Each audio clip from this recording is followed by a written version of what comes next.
Y voy a detener la transcripción.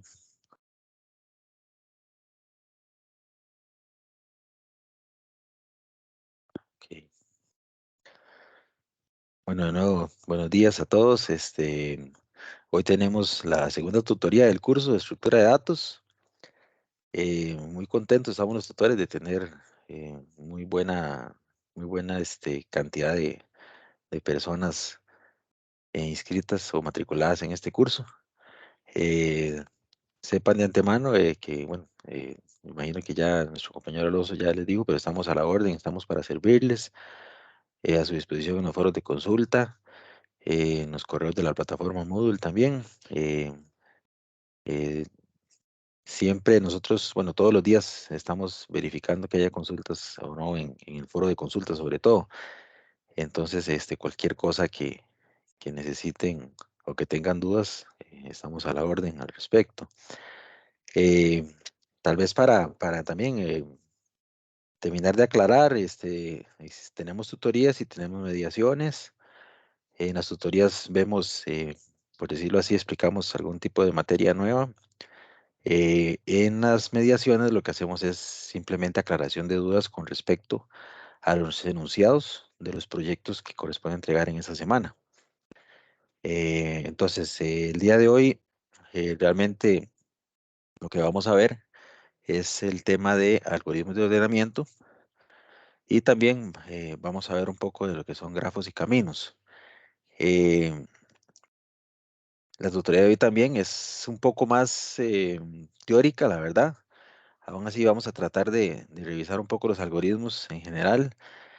eh, pero bueno, la idea es que ustedes se lleven la idea de cómo trabajan estos algoritmos, los cuales vamos a utilizar para el proyecto. Eh, entonces vamos a ver si les puedo compartir acá de una vez la pantalla.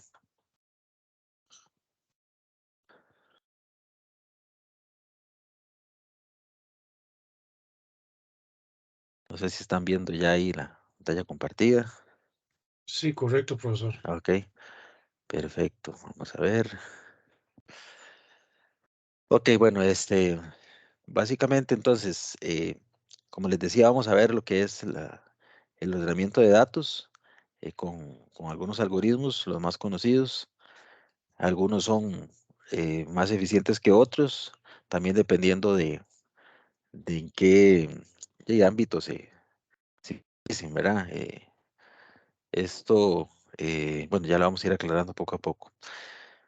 Entonces, bueno, saber que el ordenamiento es una tarea muy común para los que programamos.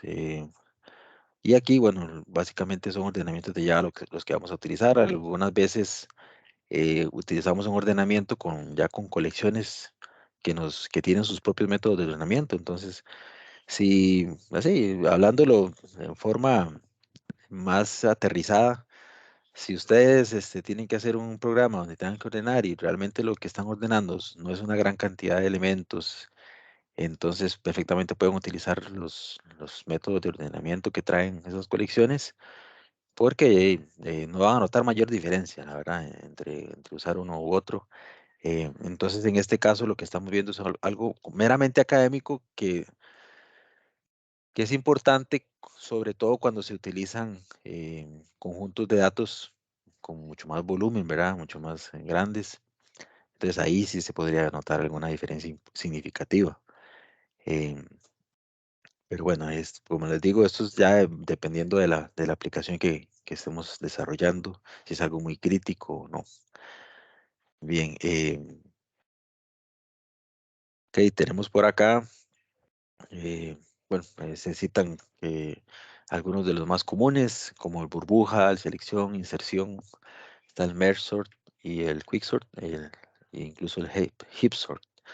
Eh, Vamos a ver un poco de algunos de ellos, no de todos, pero sí, para ir como notando algunas diferencias. Es importante saber que tenemos métodos iterativos y también tenemos métodos recursivos. Los iterativos son más simples. De hecho, ahora los que vamos a ver son más que todo iterativos porque los recursivos Bueno, ahora van a notar que aún así con los iterativos hay que tener cierto orden. Con los recursivos sí, se nos puede complicar mucho más y creo que ni siquiera nos daría chance de verlo en la tutoría, digamos, recorrerlo eh, paso a paso, digámoslo así, se nos podría confundir mucho. Eh, entonces, pero bueno, los recursivos precisamente están para, para efectos de cuando requiramos algo más, más rápido, realmente. Ujú. Bueno, entonces, perdón, aquí unos ejemplos de los iterativos, como el burbuja, que es de los más famosos, el inserción, el selección y el shell sort. El shell sort. Sí, ¿quién no ha hecho un burbuja, verdad? Todos en algún momento de la carrera de programación hemos escuchado hablar de él. Y están los recursivos, que esto sí, como les decía, son un poquito más complejos, requieren mayor atención, más entendimiento. Si no sabemos qué es recursividad, difícilmente vamos a entender estos algoritmos. Pero sí son definitivamente más efectivos, más rápidos, utilizan la técnica de divide y vencerás. eh, y ahora vamos a ver un poquito más de detalle a qué nos referimos con esto.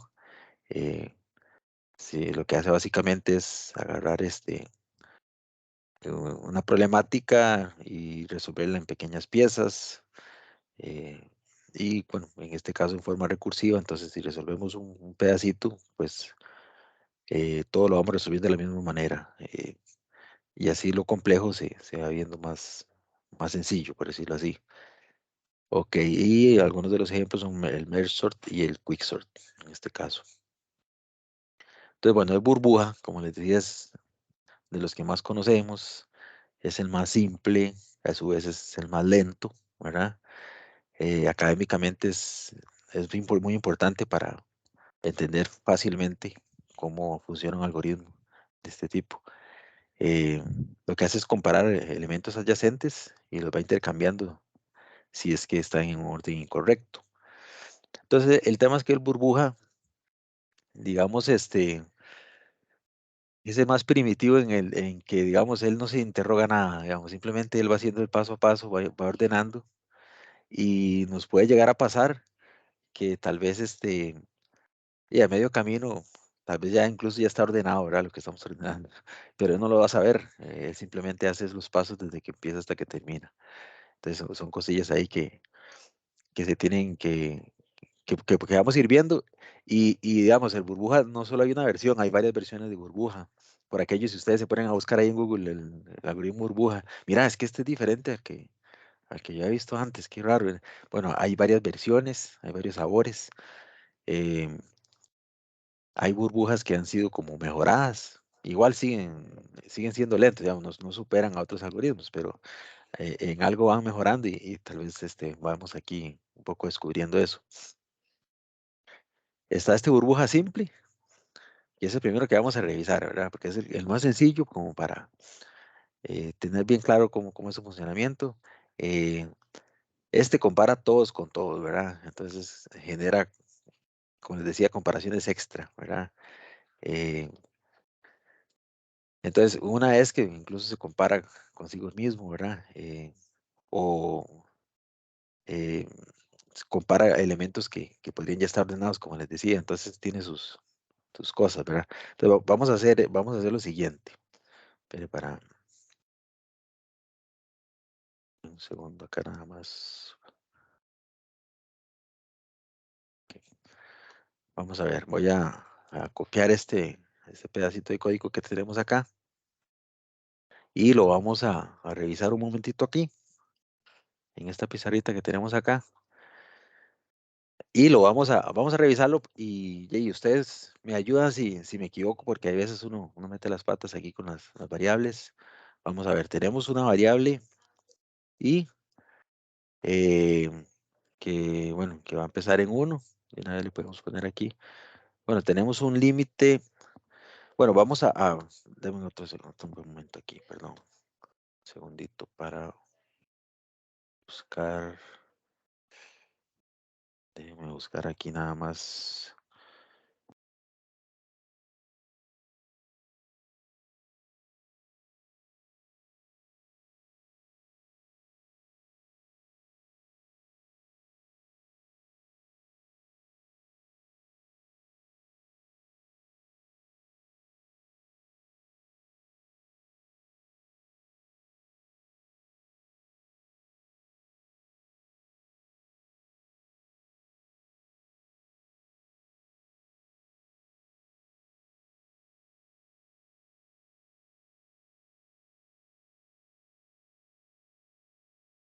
Y digamos,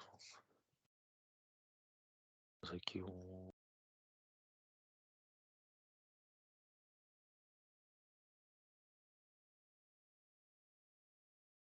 y para que no me quede tan feo. Vamos a ver.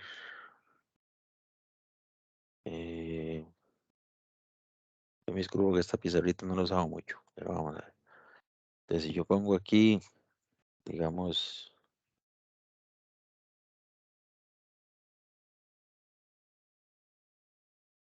no sé,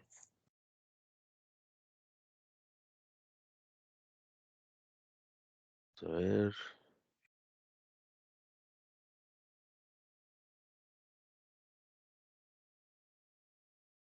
los rayitos aquí.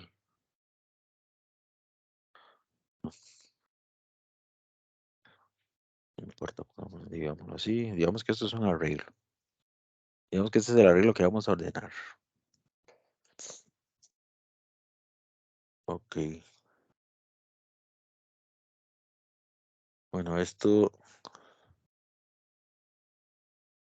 a ver, lo más abajo para tener campito.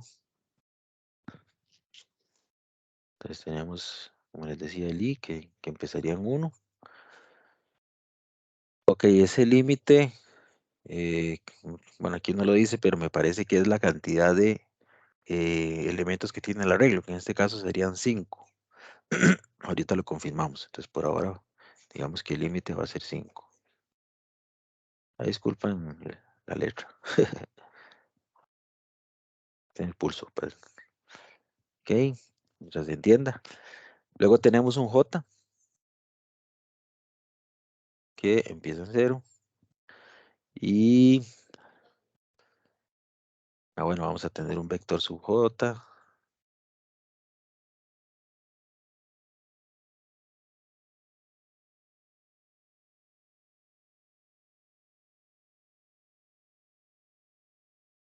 ¿Y qué más vamos a tener? Y un vector sub J más 1. Bueno, eh, bueno, ahora vemos eso. Temp, importante. Ok. Entonces, vamos a ver si logramos seguir esto. Entonces, esto, la idea es que vamos a hacer primero un ciclo iterativo. Ya les recuerdo que este es un algoritmo iterativo, ¿verdad? Entonces, va a ir de 1 sería hasta, creo que hasta sea 4, ¿verdad? Y vamos a ir incrementando. Al igual tenemos otra iteración con J, que empezaría en 0.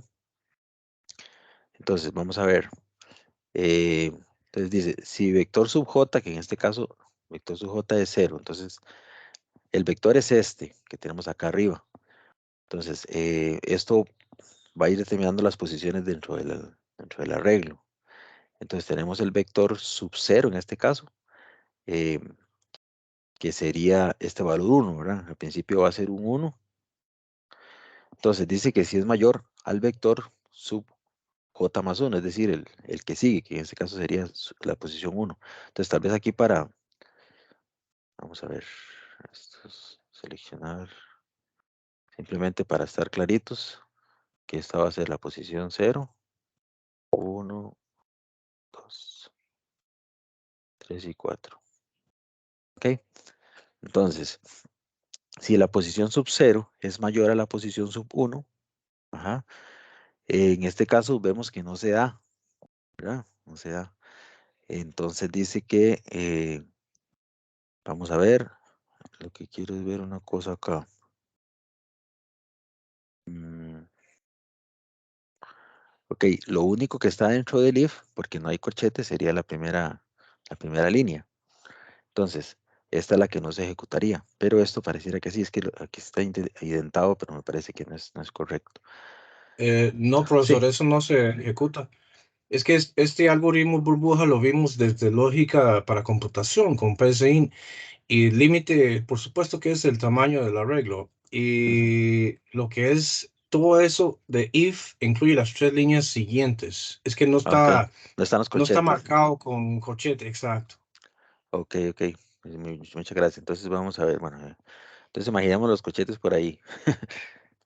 Ok, entonces, en este caso, bueno, seguimos, estamos siempre dentro del for de sub j, ¿verdad? No nos hemos salido de ahí, que también, entonces todo esto debería tener su, bueno, no, aquí no hay problema porque solo hay un if. Ok, entonces seguimos con j ahora sería 1, ¿verdad? Entonces, vamos, ahora sería un 1 y entonces el vector de la posición sub 1 pregunta que si es mayor a la siguiente y tampoco se da, ¿verdad? Em, Tampoco se da, 5 no es mayor que 20, ¿cierto? Entonces tampoco se ejecuta. Entonces volvemos aquí con la posición 2. Ok. Bien, entonces el vector sub 2, que sería este, pregunta que si es mayor al siguiente. En este caso sí, sí hay sí es afirmativo la condición. Entonces en este caso, bueno, el temp, la variable temp, se va a tomar el valor del vector sub j, en este caso de 20, ¿verdad? Ok. Y luego entonces ese vector sub j, que es esta posición, eh, tomaría el valor del campo siguiente, el vector sub j más 1. Entonces, en este caso, eh, esto podríamos tacharlo y ya esto sería 6, ¿verdad? Y el vector sub j más 1, que es esta posición 3, tomaría el valor de 20. Entonces, básicamente es así como va ordenando el, el burbuja en este caso. Entonces, bueno, ahora ¿qué pasa? Que j pasaría a ser 3. Entonces, todavía estamos dentro de. Vamos a ver, porque el límite aquí sería j que sea menor a 4, ¿verdad? En ese caso. Entonces todavía estamos dentro. Es porque no hemos terminado, obviamente, de ver todo el vector. Entonces, preguntamos otra vez si vector sub 3, que es este, sigue siendo 20. Bueno, echamos acá. Si es mayor al siguiente y también se da, entonces igual, ¿verdad? Se vuelve a dar el mismo caso, donde temp ahora va a tomar el valor de. Ah, no, perdón, sigue siendo 20. Y el vector sub j toma un valor del siguiente, que en este caso entonces en lugar de 20 vamos a tomar el valor siguiente que es 2 y luego la posición siguiente va a tomar el temporal, ¿verdad? Que es 20. ¿Ok? Em, entonces vemos que aquí va ordenando, pero eso todavía no está ordenado realmente, ¿verdad? Entonces eh, j toma el valor de 4 y no es menor ya que 4. Entonces ya aquí terminaría las iteraciones de j. Entonces nos vamos acá donde i ya sería 2, ¿ok? Y j vuelve a ser 0. ¿Ok? Entonces lo que quiere decir esto es que vamos otra vez a iniciar de 0, a hacer lo mismo, a ordenar todas las posiciones. Y bueno, él va a empezar aquí a comparar la primera posición con la siguiente, no es mayor, entonces sigue con la otra, ¿verdad? Aquí igual, aquí está ordenado también. Cuando lleguemos acá a la posición 2, comparándola con la posición 3, él se va a dar cuenta que sí es mayor, entonces va a hacer ahí el swap respectivo. Entonces ya el 6 va a valer 2 y el 2 va a valer 6. Eh, y así sucesivamente. Aquí ya en lo que son las comparaciones de J por la posición que vamos, ya no vamos a encontrar nada más que cambiar. eh, y volvemos otra vez al for inicial. Voy a hacerlo un poquito aquí más rápido porque ya vimos más o menos cómo trabaja y como dijo el compañero, ya este algoritmo ya lo conocen. Entonces, digamos, volvemos otra vez a empezar. Aquí se da una comparación de 5 con 2. Entonces hay un swap, ¿verdad? Entonces aquí va a llegar a valer 2 y aquí va a valer 5. Digamos, en este punto ya está ordenado, pero el burbuja no lo sabe, como les decía. Él va a seguir haciendo las iteraciones, todas completas. Entonces, digamos, en este ejemplo tenemos un vector muy pequeño. Entonces, digamos, él va a seguir ahí iterando. Aquí va a seguir con J hasta que llegue a 4 y luego con I hasta que llegue a 4 también, porque ya en 5 ya no va a seguir. Entonces, digamos que le faltaba poco. Pero podemos imaginarnos un vector inmenso, ¿verdad? No sé, 1 millón de elementos. Entonces imagínese si, qué sé yo, si la iteración, no sé, 15.000 ya, digamos que ya estuviera ordenado, pues él va a seguir eh, con las comparaciones hasta que termine, ¿verdad? De revisar el millón de elementos. Entonces, para que se den una idea de cómo este señor ya, y ordena, pero no es el más eficiente de todos, ¿verdad? Entonces, bueno, aquí ya tenemos claro cómo trabaja ese simple. Hay una versión mejorada que dice que limita el número de comparaciones, ¿verdad? Entonces, como les decía, si tenemos una lista de 10.000 elementos, son 10.000 comparaciones que están sobrando. Imaginemos si tenemos 1 millón de elementos, ¿verdad? Entonces dice, el método sería mucho más óptimo con n comparaciones menos. Entonces, en este caso, él realiza una optimización ahí, pero ese no lo vamos a ver porque, digamos, tenemos todavía otra mejor, que es la optimizada. Entonces dice, si al cambio anterior, el de la mejorada, le sumamos otro cambio, dice, el hecho de que los elementos que están detrás del que está comparando ya están ordenados, entonces las comparaciones serían aún menos, ¿verdad? Y el método sería aún más efectivo. Si tenemos una lista de 10 elementos y estamos analizando el quinto, ¿qué sentido tiene que el quinto se compare con el primero, el segundo o el tercero, ¿verdad? Y así, si ya están ordenados, ¿ok? Eh, entonces, el algoritmo queda un poco diferente acá. Vamos a revisarlo también rápidamente.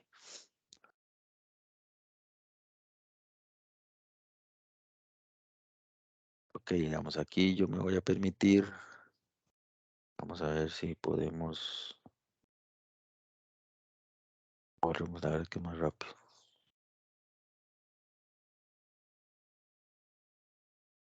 Y tenemos este algoritmo acá, podríamos utilizar el mismo.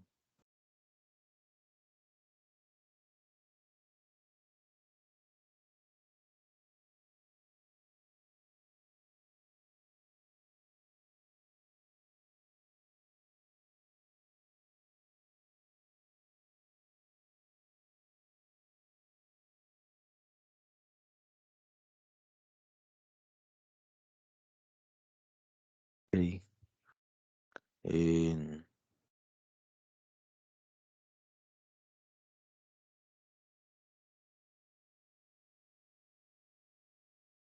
ok, y tenemos acá, entonces vamos a ver, tiene una variable buffer,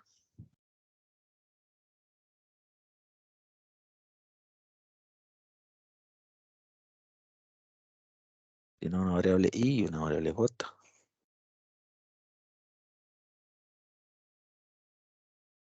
A ver qué más tiene. Bueno, igual, este matriz.len realmente es igual el tamaño del arreglo que estamos trabajando. En este caso sería 5. Y bueno, y el valor de matriz sub j y de matriz sub i, que realmente lo vamos a ir viendo acá, que es la posición del arreglo. Ok, ese buffer básicamente es como eh, el tem que teníamos antes. Entonces vamos a ver, simplemente damos la diferencia que recorriendo este. Entonces, primero que todo, la primera iteración que va a ser con i, empieza con un valor de 0 y j también, ¿verdad? Entonces igual él va a entrar porque es menor, 0 es menor a 5. J, en este caso la comparación es ya no contra el límite, sino contra el límite -1, sino que lo que es que j siempre sea menor que i. Eh, ok, entonces en la primera iteración, cuando los dos son 0, no va a hacer nada. Entonces, porque 0 no es menor que 0. Y aquí vamos aumentando entonces a 1. Y ahora sí, venimos a la siguiente iteración. J es menor que 1. Perdón, 0 menor que 1. Y entonces sí vamos a entrar, ¿verdad? Vamos a ver, entonces, si la matriz sub i, o sea, matriz sub 1, ¿verdad? Que es la segunda posición, es menor que la matriz sub j, que es la posición anterior, eh, él ingresa, pero no se está dando, ¿verdad? 5 no es menor que 1, entonces no pasa nada, j pasa a ser 1, ya aquí ya no se va a cumplir el j menor que i, Y vamos a la siguiente iteración, que va a ser 2. Para ahí. Y J otra vez vuelve a ser menor, entonces sí va a entrar. Ahora compara la posición 2 con la 1, ¿verdad? Según este if. 20 es menor que 5, tampoco se da. Primero tiene Entonces, que compararse con el 20 y con el 1, profesor, porque la J está en 0. eh, sí, tiene razón, yo no lo devolví. Tiene razón, tiene razón. Muchas gracias, más bien. Eso es lo que yo quiero, que me ayuden aquí cuando me enredo. Entonces, cuando I pasa a ser 2, J vuelve a ser 0. Exactamente. Muchas gracias. Están todas, compañero. Ahora sí, entonces, aquí realmente lo que estamos comparando es la posición 2 con la 0. Ok, entonces, matriz sub I sería 20, si es menor a J, que es 0, entonces cierto, no se da. Pero seguimos entonces dentro del mismo if. Esto va a estar cambiando muy constantemente. Entonces, J ahora es la posición 1, y ahora igual hace la comparación, igual y no va a hacer nada, porque realmente sabemos así a simple vista que esos tres están ordenados. Ok, entonces, ahora I va a ser 3 y J vuelve a ser 0, ¿verdad? Ok, entonces ahora sí, van a ser tres ordenamientos. Vamos a ver, perdón, tres consultas o se van a consultar tres posiciones. Entonces, esta posición sub 3, que es 6, se va a comparar con 1, que sí es menor, no es menor, tampoco es menor que la posición sub 1. Pero cuando compara con la posición sub 2, perdón, es que estoy aquí lo cambiando aquí. Compara con 0, no pasa nada. Compara con 1, 6 es menor que 5, no. Y compara con la posición sub 2. Ahora sí, 6 sí es menor que 20, entonces él sí va a entrar al if. Entonces, ¿qué pasa? Buffer se hace la matriz sub j, que es la posición 2, es decir, buffer se hace 20. Y matriz sub j, que es la posición 2, entonces esta se hace la posición de la matriz sub i, que es 3, es decir, el valor 6. Y el último paso es que esa matriz sub i, que es 3, que tenía valor de 6, se va a hacer ahora el valor que tiene buffer, que es 20. Y entonces ahí es donde es el swap, ¿verdad? Eh, Vamos a ver, entonces, después de eso, bueno, este se hace 3, entonces por lo tanto ya no compararía, ya no entraría el if. Y el i se hace 4, que sigue siendo menor que matriz sublent, perdón, punto lent. Y ahora sí, j vuelve a ser 0, entonces este va a comparar contra 0, no es menor. Profesor, ahí no entraría en realidad, porque la longitud de la matriz es 5. Bueno, sí, sí vale Sí, 4, sí, perdón, sí tiene razón. no se preocupe. Y ok, ahora j va a ser 1, entonces él compara 2 contra, que si es menor a 5, ahí sí se da, entonces él va a entrar acá y hace lo mismo, ¿verdad? Básicamente es un swap, entonces esta posición va a tener valor un 2 y esta se va a hacer un valor de 5. Entonces j ahora es 2, entonces compara matriz sub, sí, matriz sub i, que sigue siendo eh, ahora este valor 5, si es menor. Aquí ya hay una diferencia con el otro, no sé si lo notan, digamos.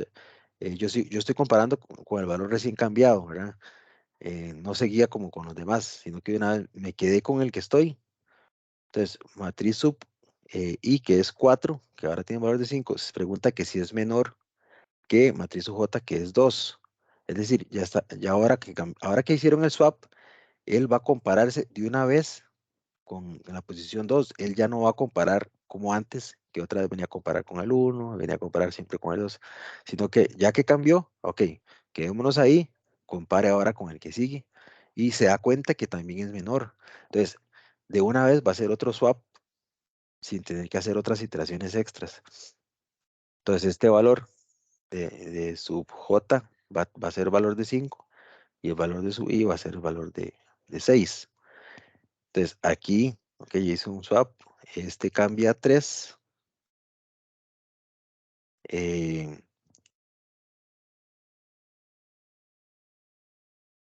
y vamos a ver si seguimos y sigue siendo 4, ok. Entonces, sigue validando con el mismo, con la misma posición y que con la que estamos, ¿verdad? Que ya hemos hecho dos swaps. Y esta posición, entonces, eh, 4, matriz sub i, que es 4, que tiene un valor de 6, pregunta que si es menor al 3, a la posición 3. Y en este caso también, ¿verdad? Entonces, eh, vuelve a hacer otro swap, ¿verdad? 20 toma el valor de 6 y esta toma el valor de 20. Y esta, entonces J ahora pasa a ser 4. Ya no hay más comparaciones acá. Como I pasa a ser 5, realmente aquí ya termina.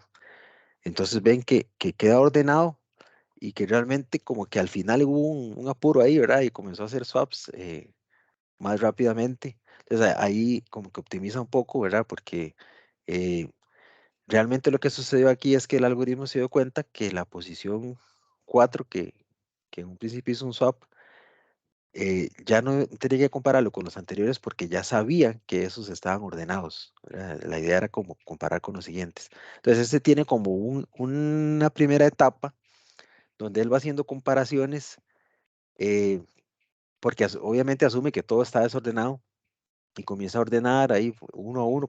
Bueno, al principio, de hecho, ustedes notaron, no sé si tuvieron la sensación de que, y pero está comparando con todos, ¿verdad? Yo no le veo gran cosa, pero resulta que conforme él va ordenando y va avanzando en el arreglo, ya los primeros elementos ya no los considera, no va iterando uno a uno porque ya sabe que están ordenados, ¿verdad? Entonces como que al final hay un mayor intercambio o swaps, ¿verdad? De valores, porque ya al principio ya del arreglo ya está ordenado, por decirlo así. Entonces, esto es más que todo como para que se vayan dando una idea de cómo la sutileza, ¿verdad? Entre un algoritmo y otro. Bien,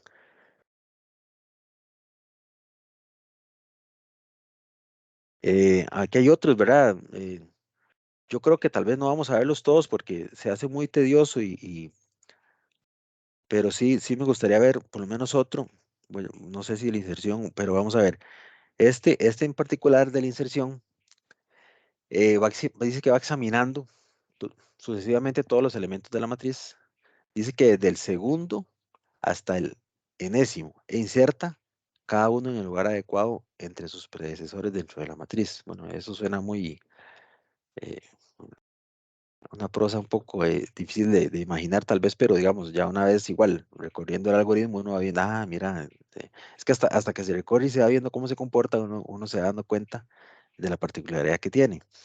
Este es un poquito más complejito, este es que el burbuja, es mejor también, pero sigue siendo iterativo, ¿verdad?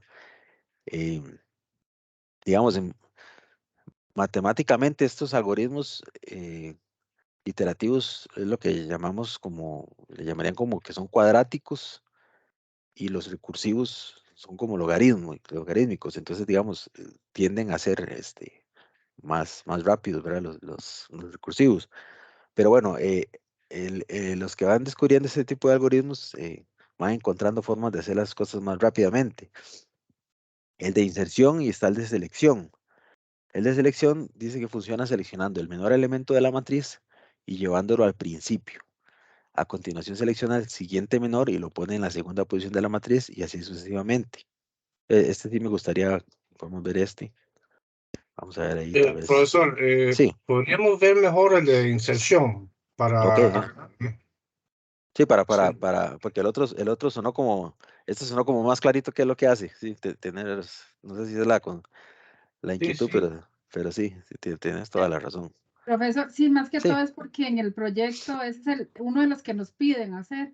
Ok, ves, honestamente no lo recordaba, pero excelente, entonces podemos verlo y se vuelve más interesante.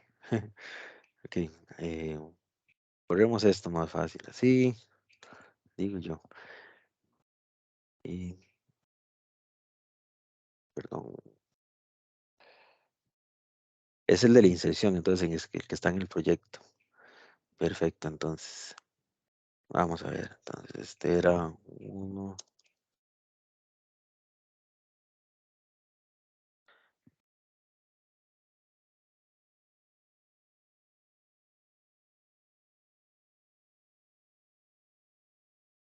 Ok. Perdón.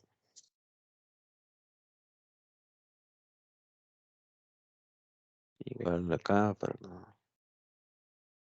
no dejar dudas. Ok, veamos acá entonces. Si tenemos igual un I, tenemos un J y tenemos un temp.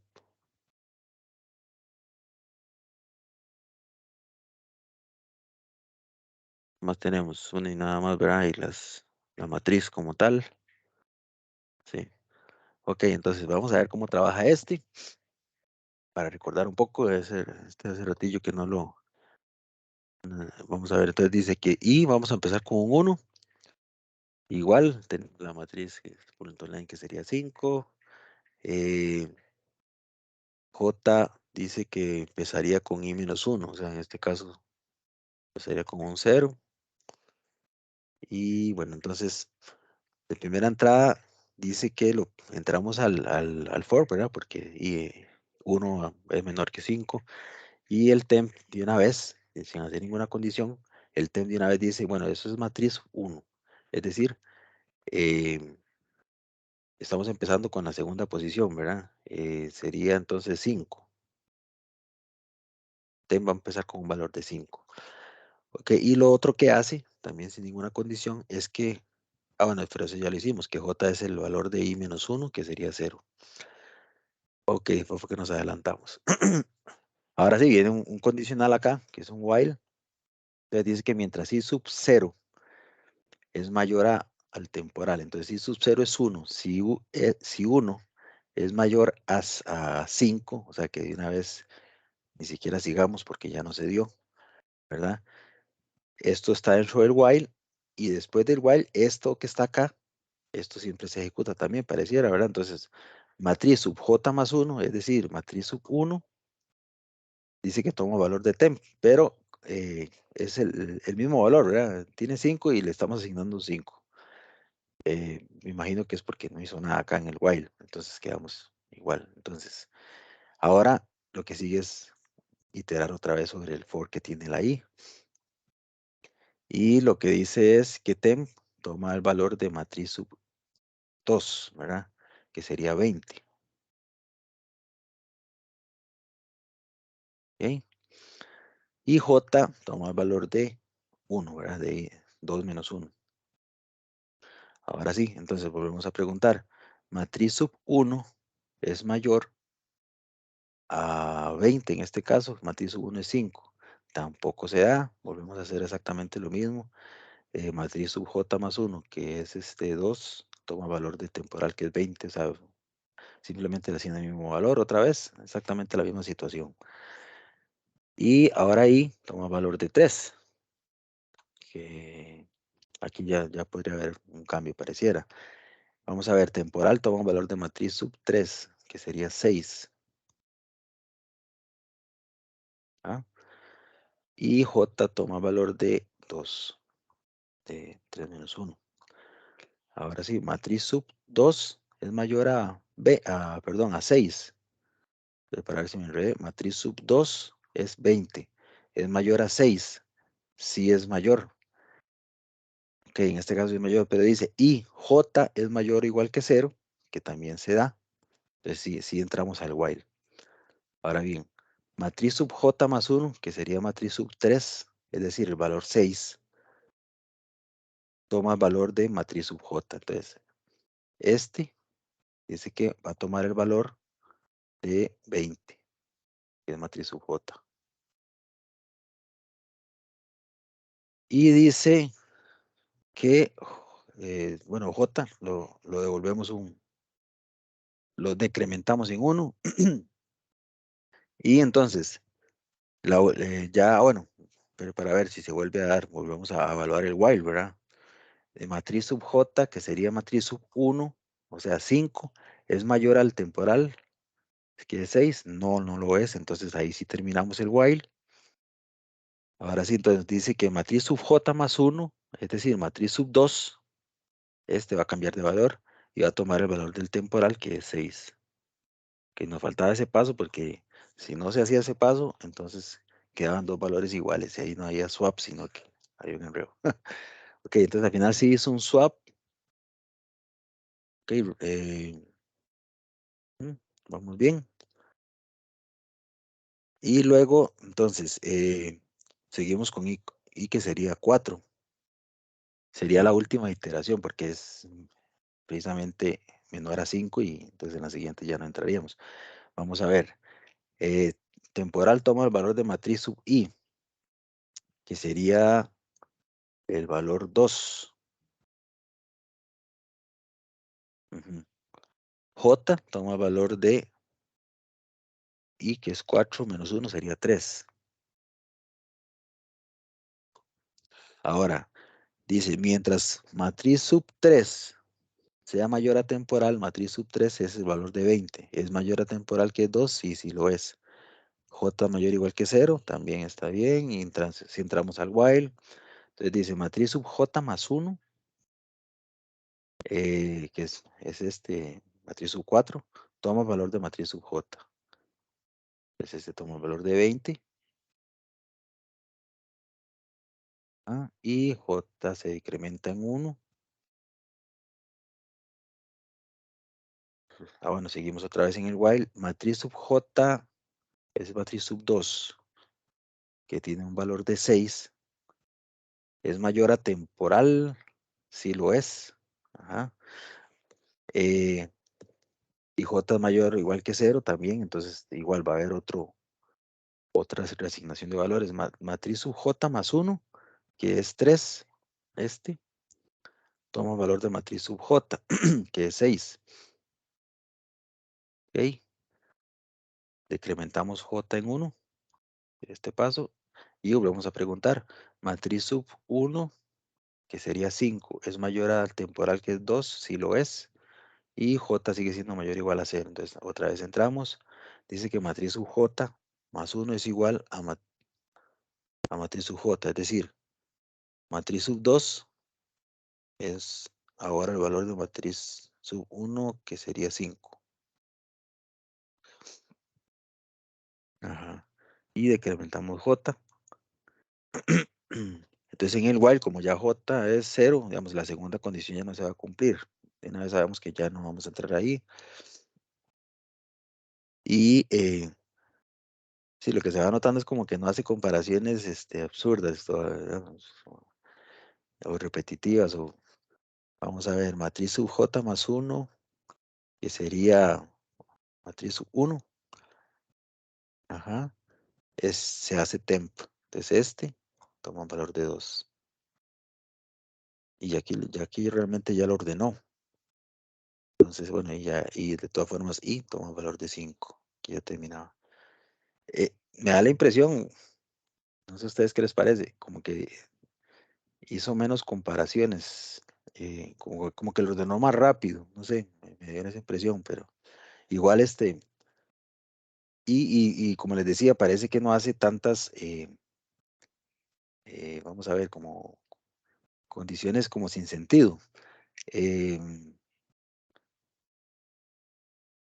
Pero bueno, para darnos una idea, ya habría que hacer como una especie que eso lo vamos a ver un poco al final, una especie de benchmark con eso, para ver qué tan rápido es. Pero sí, obviamente difiere mucho, o bastantillo del burbuja. Tal vez no tanto porque sigue siendo iterativo, pero es un poquito más inteligente. Sí, profesor, Ah, una sí, consulta. Sí, claro. efectivamente es más efectivo.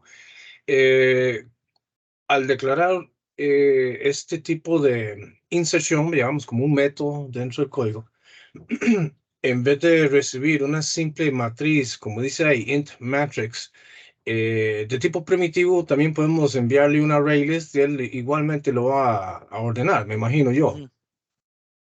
Sí, como, Eh, sí, lo que pasa es que como en el enunciado se pide explícitamente que sea un algoritmo primitivo, perdón, un arreglo primitivo, mejor, yo preferiría que no te la jugues porque puede ver que algún tutor no le parezca y te quite puntos por ahí. Entonces, sí sería preferible que lo hagas así, de esa Sí, manera. sí, Ajá, eso lo vi explícitamente en el enunciado.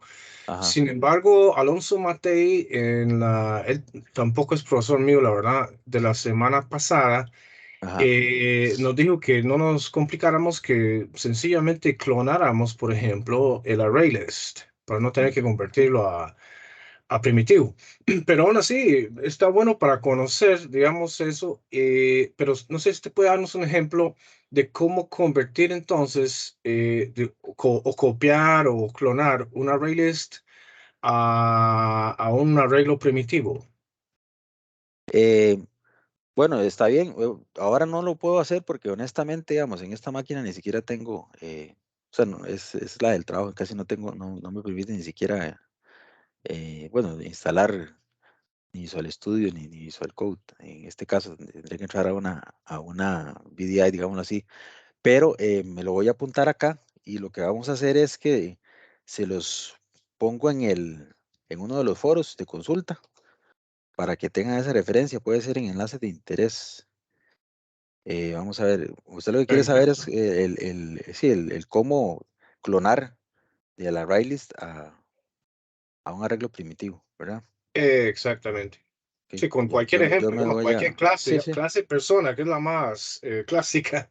ok, voy a dejarme esa tarea y claro, yo les ayudo con eso por ahí.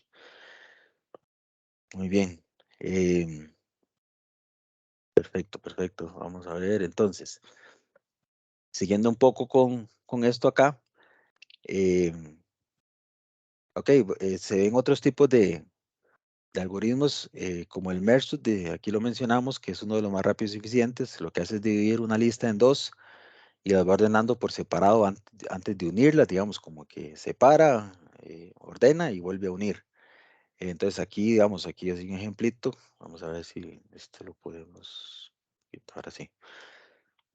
Aquí tienen un arreglo de enteros, ¿verdad? Y lo que hace es simplemente separar en dos.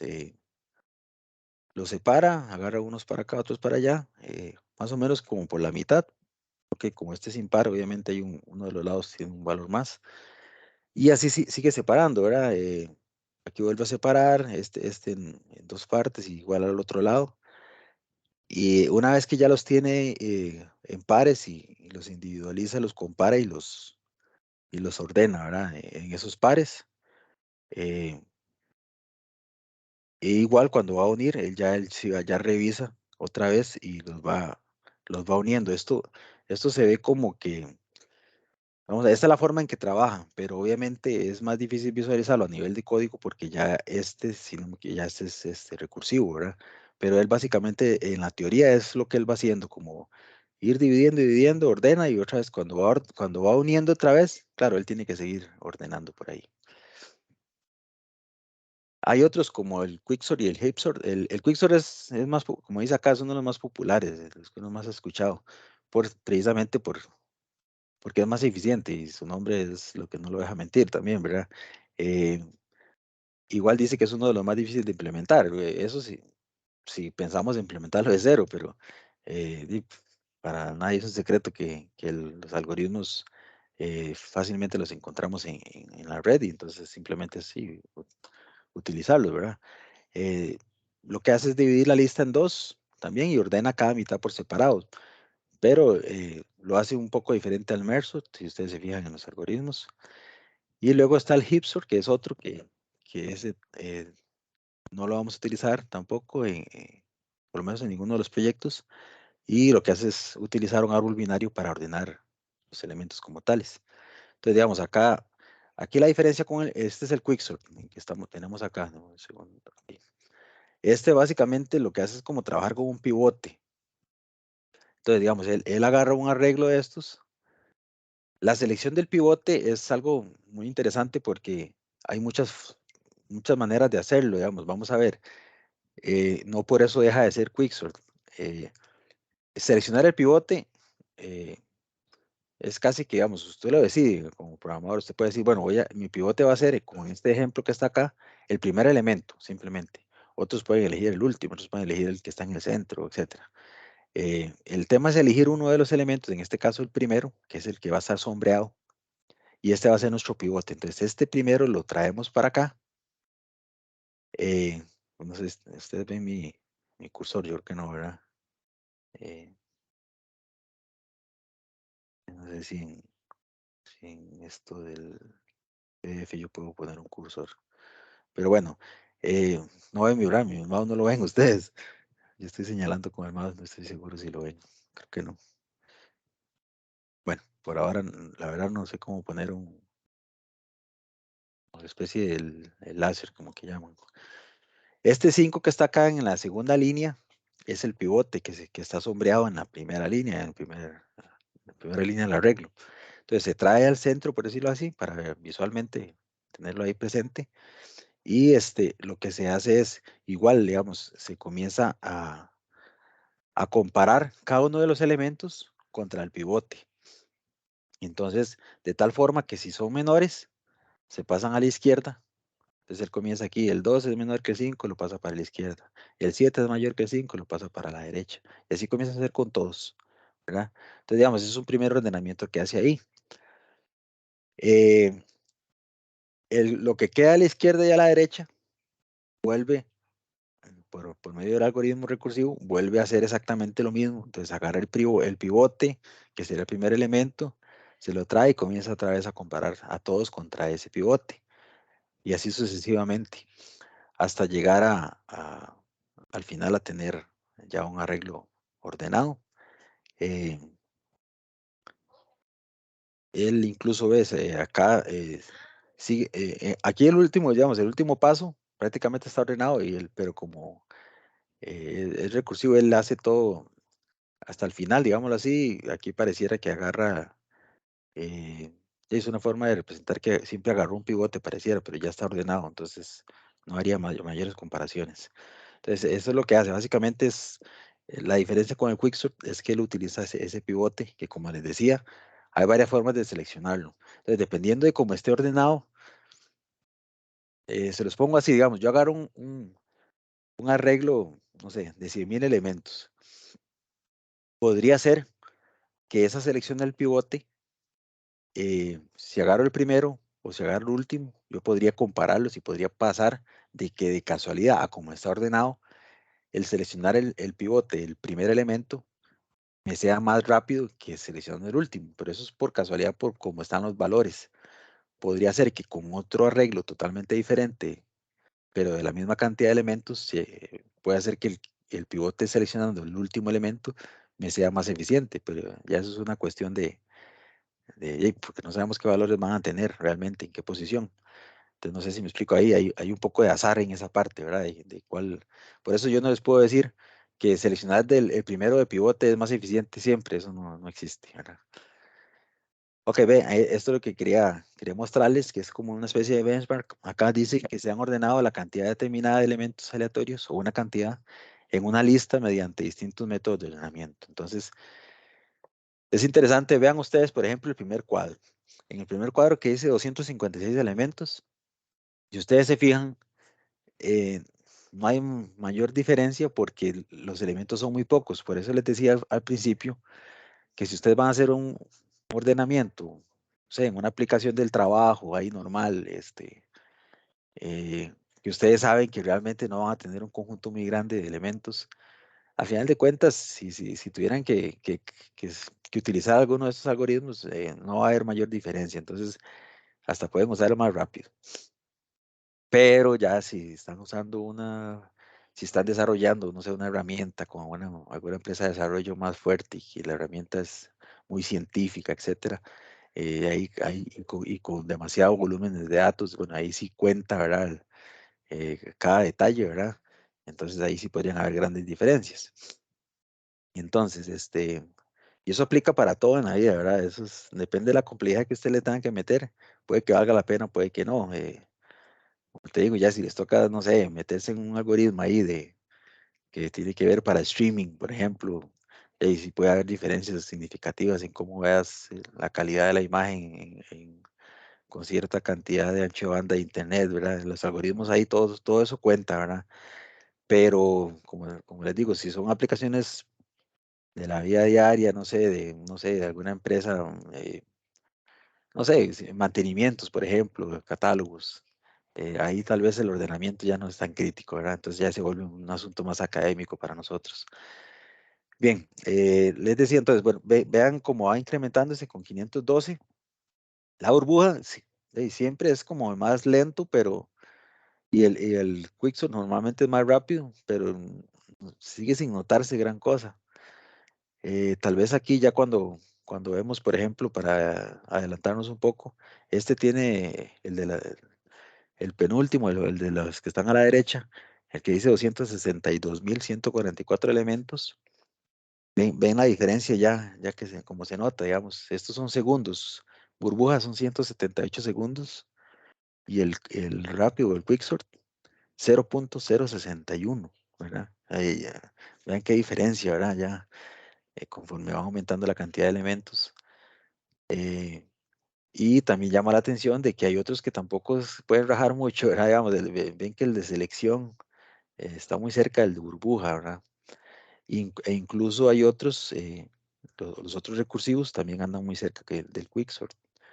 Y en el último ejemplo, que son 2 millones de elementos, y sí, ahí se dispara todavía más, ¿verdad? Pero ven que el shell también, el shell sí, sigue siendo un algoritmo bastante rápido. Eh, Inserción sí se nota que es mucho más eficiente que el de selección. Entonces, eso es como para ya tener una idea más clara, ¿verdad? Bueno, y lo que podría significar el escoger uno o el otro, ¿verdad? Muy bien, entonces, bueno, esta sería la parte de algoritmos de ordenamiento, que ustedes sepan que es importante elegir el algoritmo correcto, pero siempre dentro de lo que les decía, ¿verdad? Bueno, ¿para qué vamos a usar esto, verdad? Porque, de hecho, en la práctica, y ustedes, tal vez algunos ya trabajan y todo, o tienen que hacer alguna programación por ahí, muchas veces simplemente nosotros no nos complicamos, damos una colección como arrays o linked list y simplemente le hacemos un sort porque, y no importa ese sort cómo lo haga, por dentro puede estar haciendo un burbuja, podría estar haciendo otro, pero tal vez lo que tenemos en pantallas, no sé, son menos de 1000 elementos y entonces no hay diferencia mayor, ¿verdad? Entonces eso es un asunto como meramente académico que es para lo que estamos aquí, para aprender y ustedes, bueno, van a utilizar por lo menos algunos de estos algoritmos en sus proyectos. Eh, Ahora les voy a mostrar otra parte la otra parte de la tutoría que teníamos acá, que para que no se asusten de una vez les digo, es teoría que es parte de los temas del curso, pero no hay un instrumento relacionado o en el cual tengan que utilizar esto o programarlo, que son grafos y caminos. Profesor, antes Sí, de ver claro, claro. grafos y caminos, que también es un tema interesante, ¿podría mostrarnos, es que no estaba ahí incluido lo que es el algoritmo como tal de merge sort? Ajá. Bueno, ok, dame un segundito por aquí, yo creo que lo tengo por acá.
Tengo el Quicksort, pero estoy buscando el Mersor. Es este. Vamos a ver, aquí lo ven. Ese es el Mersor. Y básicamente se divide en dos procesos, dice. Donde primero se divide en partes iguales la lista. Entonces él agarra una lista que recibe ahí y lo divide en dos partes. Y esta parte ya se mezcla con un segundo método, por decirlo así, el merge. Está el mersor y el merge. Este mersor se llama a sí mismo y también llama a un merge, que esta segunda parte. Entonces, digamos, aquí hay recursividad en esta parte. Y en esta otra aparece que es cuando ya hace como las comparaciones y comienza a ordenar según como hemos visto en aquel dibujo, él hace la separación de listas y después cada lista comienza a ordenarla por separado.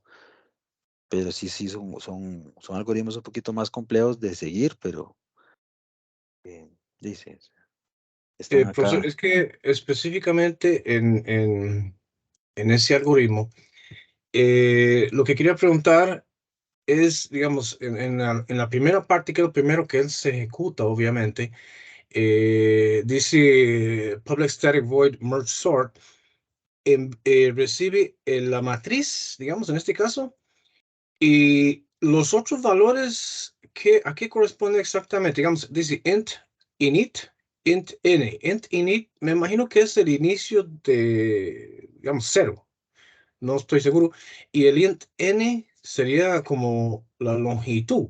Me parece que es la longitud, correcto. Porque lo que hace es agarrar n, ven que acá lo primero que hace es dividirlo entre dos. Ujú. Entonces es como irlo separando, ¿verdad? Lo separa en partes. Es como el tamaño, podría decirlo así, ¿cómo se llama? Del arreglo. Ok, porque la otra pregunta, bueno, de todos modos, como él dice, digamos que se copia un arreglo, ¿verdad? Sería un arreglo primitivo, obviamente, pero em, mi pregunta, digamos, al igual que con la inserción, digamos, cuando él hace comparación de eh, un campo, digamos, en la matriz, en el caso de nosotros que tenemos que compararlo con, ya sea con máquinas o con el nombre del gimnasio, entonces sería únicamente decirle que compare, qué sé yo, lo que es matriz en esa posición, punto, get máquinas o get nombre específicamente en esa posición. Eso sería más o menos. Exactamente, exactamente. Así como lo Ah, dijiste, digamos, la posición se toma, pero ¿qué es lo que comparamos? Bueno, uno u otro campo dependiendo de lo que haya seleccionado el el usuario. atributo específico con el get, sí, ok, ok. Correcto. Ya, ahora sí. Ujú. Ahí lo que tiene que tener tal vez también cuidado, digamos, en la comparación de nombres, ustedes, bueno, es parte de lo que tienen que investigar, cómo comparar eso, ¿verdad? Eh, cómo van a hacer para determinar que estos caracteres son mayores o menores que estos otros, ¿verdad? Obviamente nos vamos a basar en el ordenamiento del alfabeto, por decirlo así. No sé si por ahí, si me explico, digamos, con ese tema. Obviamente es más fácil comparar los números, ¿verdad? En ese caso. Ah, no, pero de todos modos, como entiendo sobre lo que es, bueno, en todos los cursos prácticos, siempre está lo que es la tabla códigos ASCII, que supuestamente los autores siempre indican que el orden siempre se lleva con respecto al ASCII y digamos, como las letras también están ordenadas, entonces en el ASCII, qué sé yo, el valor 101, que sería una A, es obviamente menor al 102, que es una B, entonces él automáticamente lo va a hacer, de todas formas. Exacto. No, exactamente. Pero nada más, bueno, ya vos estás consciente, exactamente. En el fondo es un tema de valores ASCII, correcto. Pero sí, sí. Eso es lo que quería darte a entender, pero ya lo tenías claro. Sí, sí, más bien, muchas gracias. No, no, con mucho gusto. Muy bien, entonces, ok, entonces para ver un poco grafos y caminos, como les decía, eso es como para que tengan una idea de que es algo que es una estructura de datos que está ahí y tenemos que tenerla presente, pero digamos, relajarse un poquito en el sentido de que no hay una evaluación para este tema, por lo menos en este curso. Bien, entonces, bueno, esta presentación ya la tomé de ahí de un artículo español, entonces, si ven palabrillas ahí españolas, ahí me disculpan, realmente son imágenes, entonces, si no los hubiera editado para que las lean mejor, pero no es en este caso. Entonces, digamos, básicamente, como les decía, es un tema más teórico. eh, bueno, que podríamos, algunas cositas sí podrían ser un poquito prácticas como para que vean cómo funciona, pero en este caso, bueno, vamos a ir poco a poco. El grafo en sí, digamos, sabemos que es un conjunto de vértices y de aristas, ¿verdad? Estos vértices están unidos por aristas, como dicen ahí. Entonces, los vértices son los puntos negros que ven aquí y las aristas serían las líneas que los unen. Eh, Generalmente los grafos se usan para muchas aplicaciones, por ejemplo, para saber rutas críticas, etcétera. Entonces, básicamente, los grafos están formados y los caminos son más o menos, que ya lo vamos a ver, los caminos son como eh, rutas o caminos que tienen, vamos a ver, pesos, por decirlo así, donde esas uniones entre un vértice y otro pueden tener un peso y yo podría querer partir de un punto, de un vértice, para llegar a un vértice final donde podría evaluar cómo es ese camino, dependiendo de los pesos, me podría dar una ruta crítica o no. Entonces, eso se usa mucho para algún tipo de aplicaciones, no sé, de cálculo de distancias para GPS, para un montón de cosas, se pueden utilizar este tipo de herramientas de grafos, ¿verdad? Entonces dice, bueno, si queremos trabajar con un grafo, eh, dice que conviene etiquetar los vértices, bueno, para diferenciarlos básicamente, ¿verdad? Entonces, aquí con un poco de notación, cuando decimos que eh, V, que sería como el vector, ¿verdad? Tiene el conjunto de vértices, entonces tiene cada uno de los vértices ahí separados por comas. Y en la otra notación lo que nos va a decir son las aristas, entonces las aristas sí son pares ordenados que nos dicen, bueno, este par sería la línea que va del vértice, por ejemplo, en este ejemplo, el 1, 2 sería la línea o el arista que va del vértice 1 al 2, el 2, 3 diría que es la arista que va del 2 al 3 y así sucesivamente. Entonces es como una notación que tienen ahí para representar eh, los vértices y las aristas de un grafo. Bien, luego, bueno, tenemos ya algunos temas de, bueno, ¿qué es un grado de un vértice? Dice que es el número de aristas de las que es extremo. Eh, ok, entonces, por ejemplo, en este ejemplo que tenemos acá, el vértice 5, ¿verdad? Que es el puntito que tiene un 5, dice que tiene grado 4, porque él está unido a otros 4 vértices, entonces ese es su grado. Entonces, si es 4, entonces sabemos que su grado es par, por ejemplo. Entonces, si le preguntaran en algún momento, bueno, el grado de tal vértice es par o impar, bueno, primero, ¿cuál es el grado? Y dependiendo de eso decimos si es par o no es par. El resto de los vértices, ya sea el 2, 1, 3 y 4 que ven ahí en ese ejemplo, solo tienen un grado de 1, ¿verdad? Porque están unidos a un único elemento, que en este caso es el 5. Em, ok, y ahí, bueno, ahí habla sobre un lema, famoso lema de apretón de manos, que dice que la suma de todos los grados es igual al doble del número de aristas. Entonces, por ejemplo, ¿cuántas aristas hay ahí? Hay 4, ¿verdad? Entonces, la suma de los grados debería darnos 8. Entonces, lo que hacemos es, ¿cuántos grados tiene 5? Bueno, 4. ¿Cuántos grados tiene 2? 1. ¿Cuántos grados tiene 1? 1. ¿Cuántos grados tiene 3? 1. ¿Y cuántos grados tiene 4? 1. Entonces, si usted suma esos 4 más cada uno de esos 4 unos, nos va a dar también 8. Entonces, básicamente es eso, ¿verdad? un lema que está por ahí. Y los grafos generalmente, bueno, tienen lo que son matrices de adyacencia. Entonces, en una matriz tenemos toda la información de los vértices y cómo están unidos con sus aristas. Entonces, eso lo representan en esta matriz. Entonces, vamos a ver aquí un poco de notación también. Dice que sea G un grafo con n vértices. ¿Ok? Entonces, la matriz de adyacencia de G es una matriz cuadrada, simétrica, de tamaño n por n, que notaremos, dice A tal que. Entonces, A sub I, J es igual a 1 si los vértices I y J están unidos, y es 0 si no están unidos. Entonces, para ejemplificarlo mejor, ahí tenemos un ejemplito de un grafo con 5 vértices, ¿verdad? Entonces, cuando hacemos la matriz, tenemos, como son 5 vértices, tenemos una matriz de 5 por 5. Entonces, colocamos las filas y las columnas. Ahora sí, y comenzamos a ver. El vértice 1 está unido con el vértice 1. En este caso, como vemos en el ejemplo, no hay una línea que salga de 1 y termine en 1, que sí podría darse, ¿verdad? Que es lo que llaman un ciclo. Pero en este caso no está. Entonces, como no hay una unión de una arista que de 1 con 1, entonces el valor que se pone en la matriz es un 0.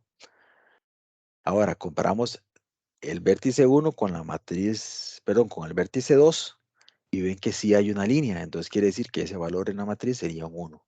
Y así sucesivamente. Entonces, dice que es una matriz simétrica porque, así como digo que hay una arista que se une del 1 al 2, esa misma arista es la que une el 2 al 1, ¿verdad? Entonces, en la matriz, si ustedes buscan fila 1 con columna 2, hay un 1. De igual forma, si buscan fila 2 con columna 1, también hay un 1. Entonces, podríamos imaginarnos esa matriz como agarrando la diagonal, que si la ven aquí son puros ceros, es como, son como un espejo, ¿verdad? Los dos triángulos que forman, el que queda a la derecha y el que queda a la izquierda, se mirarían como un espejo porque son simétricos, ¿verdad? Eh, para que quede más clarito, vamos a ver acá como unos ejemplos. Entonces, vamos a ver. Aquí dice, hay tres matrices. Yo a partir de una matriz de estas, yo podría formar un grafo. Entonces, les voy a mostrar aquí otra vez. Volvamos un momentito aquí con la, vamos a ver, con esto. Limpiemos esto un momentito. Y vamos a hacer esto un poquito más pequeño. Entonces, si vemos acá en la primera matriz, tenemos 4 filas y 4 columnas, por lo tanto son 4 vértices, ¿verdad? Lo que tenemos. Entonces, al tener 4 vértices, yo aquí podría de una vez agarrar esto, vamos a ver, y hacer 4 vértices. Digamos que este es el 1.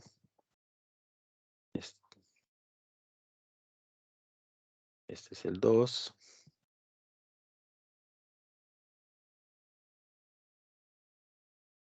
3 y 4. Entonces, volviendo a la matriz, dice que el 1 no está unido con el 1, pero el 1 está unido con el 2, ¿verdad? Como se ve acá, porque 1, 2, fila 1, columna 2, tiene un 1. Entonces, yo aquí puedo hacer esta línea acá. Esta arista me queda bien aquí, según la matriz de adyacencia. De igual forma, 1 también está unido al 4, ¿verdad? Entonces, igual hago otra línea del 1 al 4.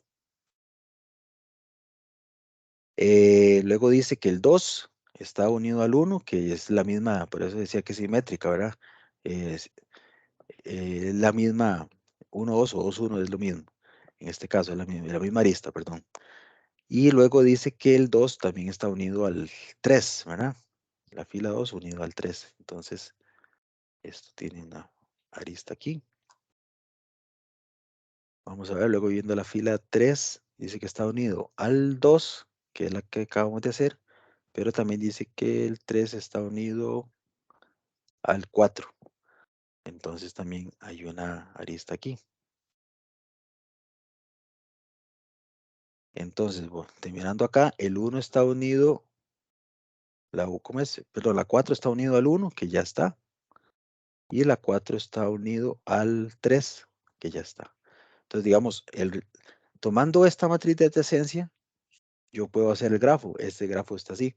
Ahora, ustedes, si, qué sé yo, imagínense que alguno de ustedes lo estaba haciendo ahí en sus casas, ahí con un papelito, con la computadora, y tal vez lo hicieron un poco diferente. Digamos, yo pude haber agarrado,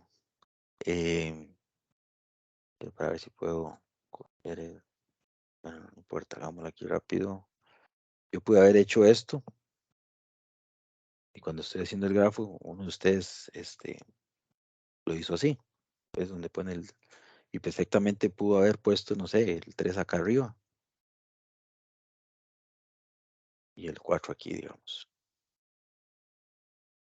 Entonces igual comienzan otra vez a hacer las aristas, uno va al 4, uno va al 2, 3 va al 2 y 4 va al 3, ¿verdad?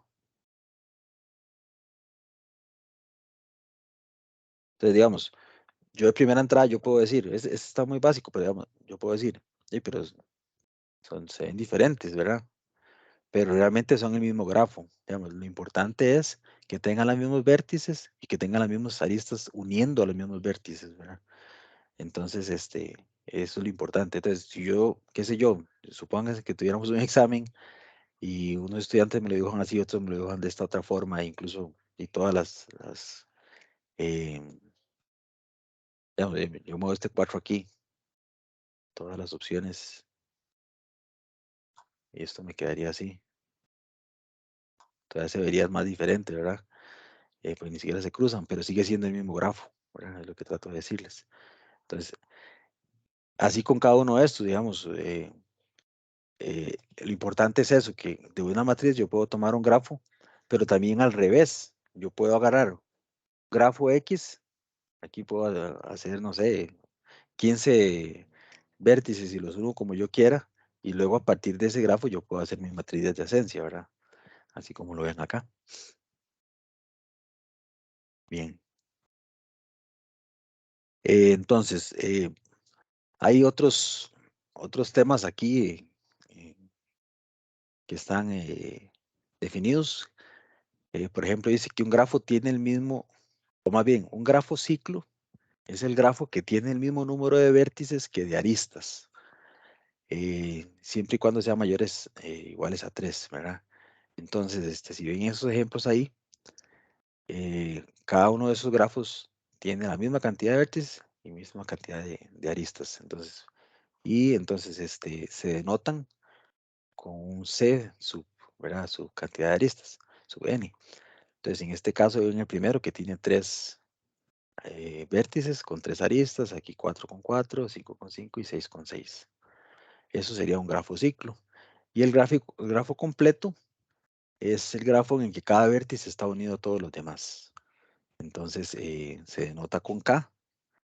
Entonces, ven, todos los 3 vértices están unidos a al resto de los vértices, igual acá en cada uno de estos ejemplos.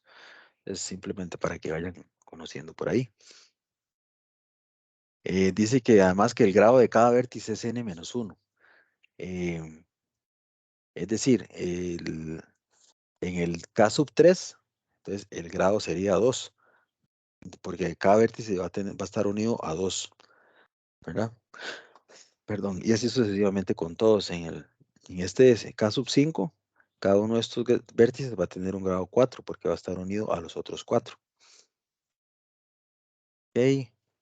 Aquí, bueno, ya aquí donde se ve lo que es un grafo ponderado, a cada arista, dice que si a cada arista de un grafo se le asocia un número positivo llamado peso, diremos que el grafo es ponderado. Ok, entonces cada una de estas aristas tiene un valor que le da su peso, ¿verdad? Entonces, realmente, digamos, esto es importante, no tomarle importancia a la longitud visual de una arista, porque lo que realmente le da valor es su peso. ven este que este es bastante largo, sin embargo tiene un peso de 1. Y este que está cortito por aquí a la derecha, este tiene un peso de 6, lo cual quiere decir que esta arista tiene más peso que la otra, que aunque se vea más larga, tiene un peso únicamente de 1. Profesor, de Sí, hecho, que, por ejemplo, en ese dibujo que usted puso ahí, ajá. el último, ¿verdad? ¿Cómo se llama? Grafos es un tema interesante que vimos en mate para computación. Y Ujú, cuando hay pesos, como en este ejemplo, uno tal vez, qué sé yo, lo puede relacionar con aplicaciones modernas. Digamos, el Waze. El Waze, no importa que un camino sea más largo que otro con respecto a la posición global de GPS, sino que lo que importa es la cantidad de tránsito que hay en ese lugar. Entonces, al igual que usted puede recorrer en un minuto 1 kilómetro, puede que dure 10 minutos recorriendo 200 metros, depende de las condiciones de tránsito. Y eso es lo que hace Waze al parecer, porque si él ve que hay un choque, que hay que hay un embudo, lo que sea, él te dice, por aquí es más fácil, más rápido. Así es como lo visualizo yo en el mundo moderno, digamos. me parece un buen ejemplo, sí, me parece muy buena aplicación. En este caso, el valor o peso, estamos hablando ya de tiempo de llegada, ¿verdad? Porque es para lo que la mayoría usamos Exacto, Waze. Ujú, me exacto, parece porque muy, más de una vez uno dice, hey, voy por aquí, duro media hora, pero cuando se da cuenta, Waze dice, ah, no, si se va por ahí va a ahorrar 2 horas y pone el camino en rojo. En cambio, si se va por este otro lado, te vas a ahorrar menos de 1 hora, por ejemplo. sí, sí, claro que sí. Exacto, eso va en función de a qué va relacionado ese peso, exactamente. Puede ser a distancia, puede ser a velocidad, como en este caso que estamos hablando. Incluso para ponernos un poquito más, no sé, vamos a ver, podría ser, para un ejemplo un poco más loco, pero que yo valide o le dé peso a un recorrido dependiendo de la calidad de ese recorrido. Supóngase que yo tengo un carro, no sé, de Fórmula 1. Entonces, eh, para mí es más importante ir por rutas donde todas las calles estén bien asfaltadas, si es que esa información estuviera totalmente cierta en Waze, y podría haber calles que estén, ¿verdad? Con piedra o incluso con em, terrenos totalmente irregulares, donde para mí es la peor opción, ¿verdad? Entonces yo podría darle peso en ese sentido, ¿verdad? A esos recorridos. Pero sí, por allá el ejemplo está muy bueno, digamos. Generalmente en nuestro caso, en la vida real, uno pone el Waze para ver por dónde puede llegar más rápido, ¿verdad? Y a esos, los pesos pueden ir dirigidos en ese sentido por ahí. Muchas gracias por el aporte, porque me parece bastante importante para clarificar esto. Sí, sí, nada más un comentario. En Costa Claro, Rica cuesta que haya mucha carretera totalmente asfaltada y bien sin hueco, ¿verdad? sí, sí, sí, totalmente, totalmente. Así es, así es. Eh, bien. Ok, entonces aquí, bueno, para seguir un poco con esto, nos dice que uno de los problemas en esta teoría de grafos es ver si entre dos vértices hay un camino o no. Entonces, bueno, esto es básicamente notaciones de camino. Un camino C entre dos vértices, bueno, se representa de esa forma, ¿verdad? V1, V2 es el camino, que hay un camino. Es decir, es muy similar a lo que estábamos viendo de las aristas que unen los vértices, ¿verdad? Realmente, al final de cuentas, es como una arista, solo que al decir caminos, porque ya tiene también un peso, ¿verdad? Eh, el número de aristas que recorre se denomina longitud. Bueno, hay varios términos ahí que básicamente, tal vez, simplemente para tenerlos en consideración que existen, ¿verdad? Qué sé yo, dice por ahí que, bueno, lo que les decía, es un ciclo, si un camino es un ciclo, si es simple y cerrado, es decir, donde el único vértice que se repite es el inicial como el punto de llegada. Entonces, eso quiere decir que, por ejemplo, en un grafo, si el punto de salida eh, de ese camino vuelve a llegar a ese punto inicial, se convierte en un ciclo, por decirlo así. Y así hay otros ejemplos. Y también hay otros temas ahí que están así como para conocer simplemente. Es cuando un grafo es conexo o no lo es. Entonces dice que un grafo es conexo si cada par de vértices está unido al menos por un camino. Entonces, en el gráfico de la izquierda, en el grafo de la izquierda, perdón, con vértices blancos, no hay caminos entre los vértices X e Y. Ajá. Entonces, ese grafo como tal no es conexo, ¿verdad? Mientras que el grafo de la derecha con vértices negros sí lo es porque, digamos, todos están conectados de alguna manera, ¿verdad? Entonces, simplemente es por ahí. Entonces, para terminar de clarificar eso, en la siguiente diapositiva, digamos, eh, dice que un grafo que no es conexo, por lo tanto, es disconexo. Entonces, si vemos ahí en el ejemplo, si lo vemos como un todo, es un grafo disconexo. Sin embargo, cada grafo disconexo se puede desglosar en subgrafos conexos. Entonces, como un todo es disconexo porque no hay unión entre X o Y. Pero si lo vemos separados, cada uno de ellos es un grafo conexo porque están conectados. Básicamente es por ahí que anda el tema. Eh, y si hay una arista que une dos grafos, ese sería lo que llaman una arista de separación, porque si yo la quito, el grafo ya se convierte en disconexo. Entonces, eso básicamente es también un término para llamarle a ese tipo de aristas. Y para terminar, nada más como para dejar claro esto que estábamos comentando de las rutas, ven este grafo, tenemos ahí 6 vértices y tenemos varias aristas con un peso. Entonces, si yo tuviera que ir de la arista 1 al 6, de ahí cualquiera que quiera participar, me podría decir cuál es el camino más corto para llegar de V1 a V1, V6. V2, V5, V6. ¿Alguien está de acuerdo con eso?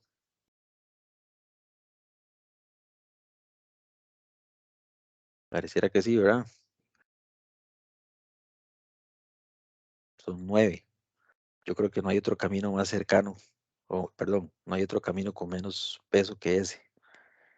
Si nos vamos por lo de 4 jamás, ya ahí empezando ya tenemos 6 y luego 4 ya hay, o 6, 1, 7, 8, 9 tampoco.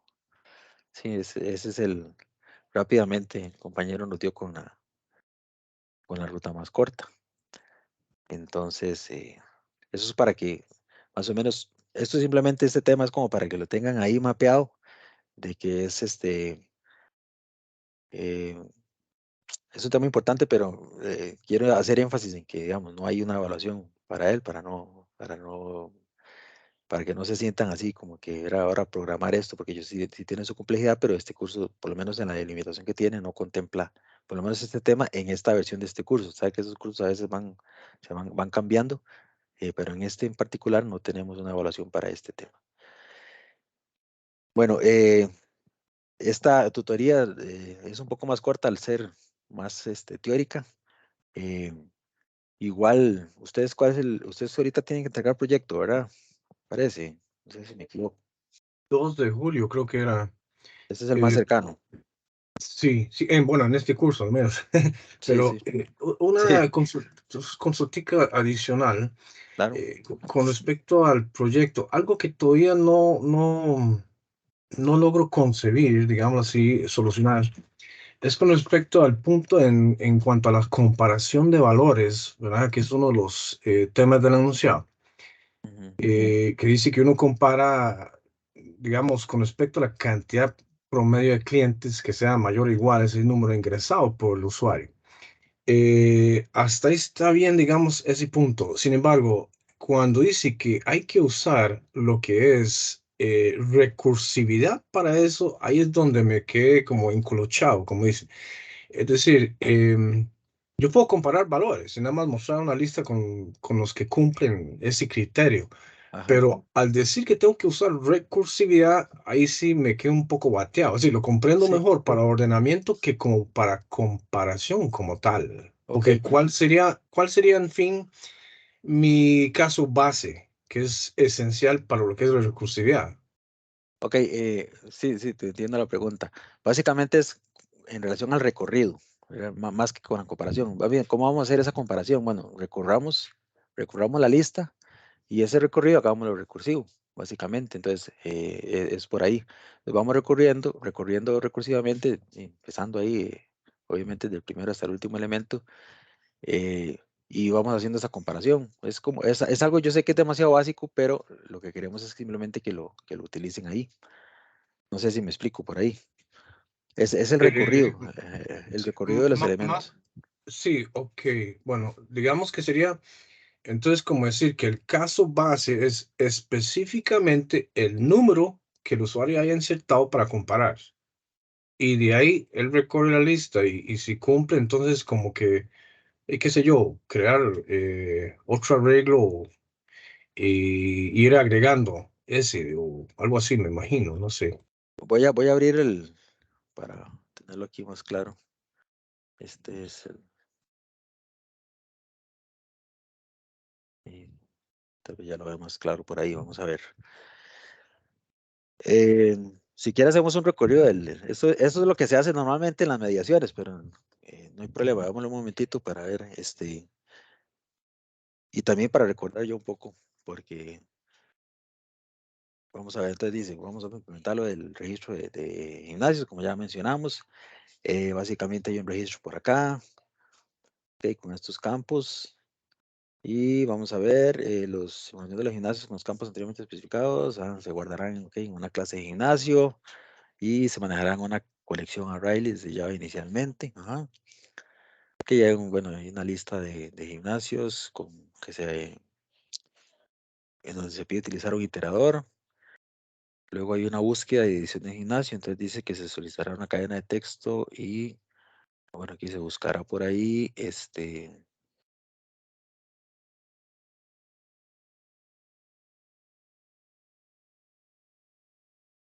ok, si lo encuentra se edita. Y esta es el que usted menciona, ahora comparación de valores. Debe utilizarse recursividad para esta operación. El usuario debe ingresar un número para realizar la comparación. Ok, el programa realizará la búsqueda recursiva para seleccionar los registros, cuyo valor en el campo cantidad ajá, X sea mayor o igual al que ingresó el usuario. Y el programa muestra la lista con los registros encontrados. Ok, sí, y puede utilizar los datos aparte para realizar la búsqueda recursiva. Ok. Sí, sí, básicamente es el recorrido. Tal vez ahí lo que no quedó claro es vamos a recorrerlos y cada uno de los elementos lo vamos a comparar contra el del usuario.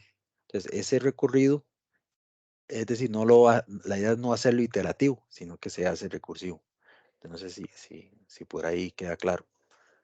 Sí, sí, Eso es. pero digamos, en ese caso, como recursividad exige un caso base para llegar a algo, ¿verdad? Entonces, ese caso base para nuestro caso, valga la redundancia, Ajá. va a ser el valor, el número que haya insertado el usuario en ese campo. Digamos, él dice, ok, quiero ver los que tengan promedio 25 clientes al mes, entonces 25 va a ser el caso base.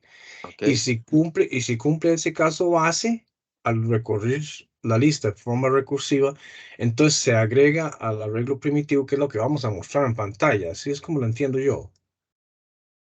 El arreglo primitivo sería como para hacer la búsqueda recursiva. Más bien, digamos, de hecho, lo que se da es como una posibilidad, puede usar eso.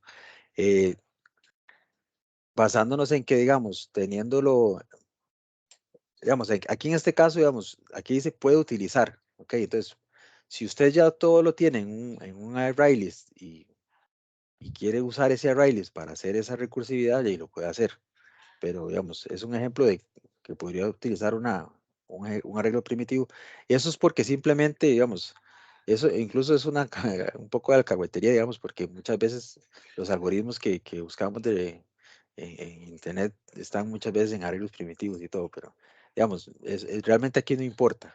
Entonces, la idea es que ustedes agarran esa colección o ese arreglo, etcétera, y comienzan a hacer una búsqueda uno a uno y hacer la comparación contra el valor del usuario, el que le dio el usuario. Entonces, simplemente es eso, hay que tratar de modelarlo de tal forma que esa búsqueda no sea iterativa, porque yo podría agarrar sí, un for, un while y ir comparando cada elemento contra el del usuario, sino que como que yo le pueda mandar a la recursividad el arreglo y más o menos, no sé si ustedes verán qué necesitan, yo no les voy a decir si ocuparan la posición o si ocuparan siempre enviarle el valor del usuario o no, o si lo van a tener ahí en una variable. Pero es hacerlo como recursivo, ¿verdad? Que simplemente que ustedes se las arreglen para que el método que haga la búsqueda se llame a sí mismo, ¿verdad? No sé si es que no estoy entendiendo tu pregunta, pero tal vez lo veo como que está ahí. Más bien está tan simple que confunde, ¿verdad? No sé si, pero básicamente es ese recorrido que es que el método se llame a sí mismo, pero que él sepa dónde está ubicado para poder hacer la comparación del valor de la instancia donde está ubicado contra el valor que puso el usuario en el programa. No sé si te aclaré un poco, te enredé.